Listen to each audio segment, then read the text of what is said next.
এটা বেশ কটা দিন আগের ভিডিও। ওই জানুয়ারি মাসের 30 তারিখ ওই দিনকার। তো ওই দিন স্কুলে আছি, মাসি ফোন করে বলল একদম স্কুল থেকেই মাসি বাড়ি চলে যাওয়ার কথা। তো তার পেছনে তো একটা কারণ রয়েছে, কারণ 30শে জানুয়ারি ছিল একটা স্পেশাল দিনও বটে। তো তাই জন্যই কোনো দেরি না করে আমি স্কুল ছুটির পরে একদম সকাল মাসি বাড়ি চলে এসেছি। দুপুরবেলায় চানটা করে খেয়ে দিয়ে সবাই মিলে এদিকে রান্নাবান্নাও স্টার্ট হয়ে গেছে। তো রান্নাবান্না করার কারণ হচ্ছে আজকে হচ্ছে দীপের জন্মদিন।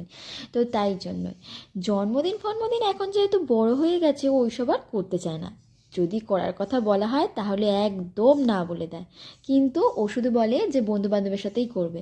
কিন্তু ওই বাড়ির চাপে পড়ে বলে ঠিক আছে লাস্ট অবধি, প্রত্যেকবারই না না করে, আর প্রত্যেকবারই আমরা সকলে বলি বলে তখন বলে ঠিক আছে করলে করো।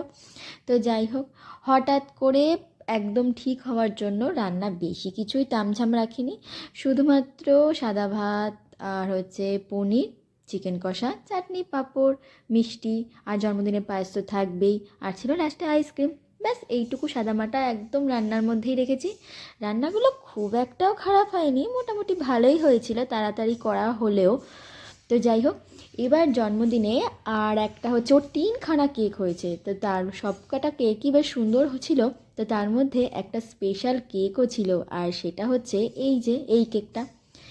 তো যাই হোক, সন্ধ্যার দিকে কেক ঠেক কেটে কেক খেয়ে তারপরে খাওয়া দাওয়া করে গল্প গুজব আড্ডা এইসব তো দিতেই হবে। ব্যাস এইসব করতে করতেই রাত 11টা 12টা হয়ে যায়।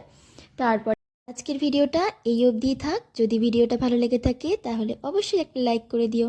দেখা হবে নতুন মিনি ভ্লগে। ততক্ষণের জন্য সবাইকে টাটা।